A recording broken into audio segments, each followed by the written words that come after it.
the Department of Justice files a third antitrust lawsuit against Apple for illegally maintaining its dominant position and causing Amazon's Fire Phone to fail, among others. This is not investment advice. The author has no position in any of the stocks mentioned. Wired.com has a disclosure and ethics policy.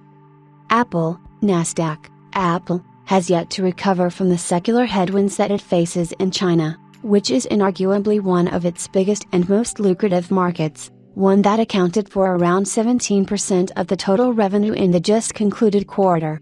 Yet, Apple now has a fresh headache to deal with: a new antitrust lawsuit from the U.S. Department of Justice, DOJ. According to the reporting by Bloomberg, the DOJ might file its third antitrust lawsuit against Apple as soon as today. In a departure from the norm, this might be the first such lawsuit by the DOJ against Apple that accuses the iPhone maker of illegally maintaining its dominant position.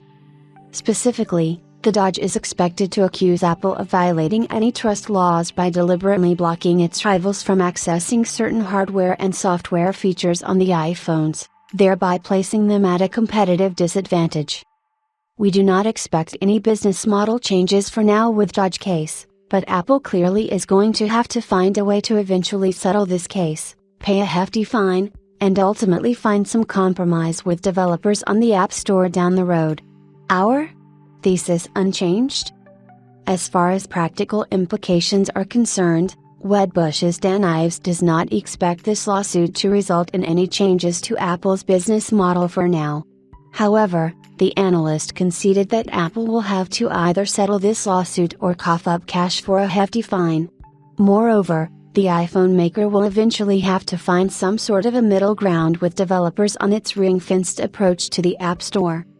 The European Commission on Monday hit Apple with an antitrust fine over €1.8 billion, $1.95 billion, for allegedly abusing its dominant position on the market for the distribution of music streaming apps, per CNBC. Meanwhile, earlier this month, the European Commission imposed a fine of nearly $2 billion on Apple for abusing its dominant position on the market for the distribution of music streaming apps. The Commission found that Apple prevented developers from informing users about cheaper music subscription options beyond the purview of the App Store.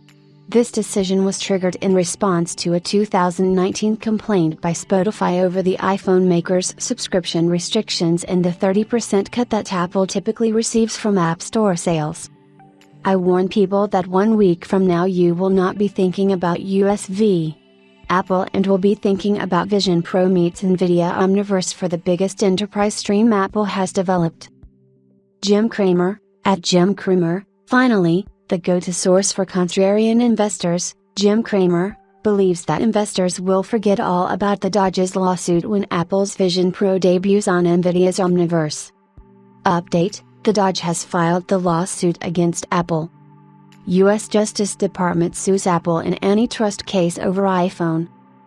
Walter Bloomberg, at Tone, the Department of Justice's lawsuit against the iPhone manufacturers has landed in court. According to the Financial Times, the DOJ is joined by 16 state and district attorneys who've collectively accused Apple of imposing contractual limitations on developers, all the while making it more difficult for users to switch devices. The lawsuit further accuses Apple of using its heft to squash innovative apps and messaging services, obstruct rival smartwatches and tap-and-pay apps, and block the development of game streaming apps. Earlier this year, the iPhone manufacturer finally abandoned its policy of booting game streaming apps from its App Store. The DOJ is blaming Apple for the Amazon Fire Phone failing. pic.twitter.com/PCL4L4CKSH. Mark Gurman, and Mark Gurman, as another example of Apple's entry barriers, the DOJ cites the failure of Amazon's Fire Phone.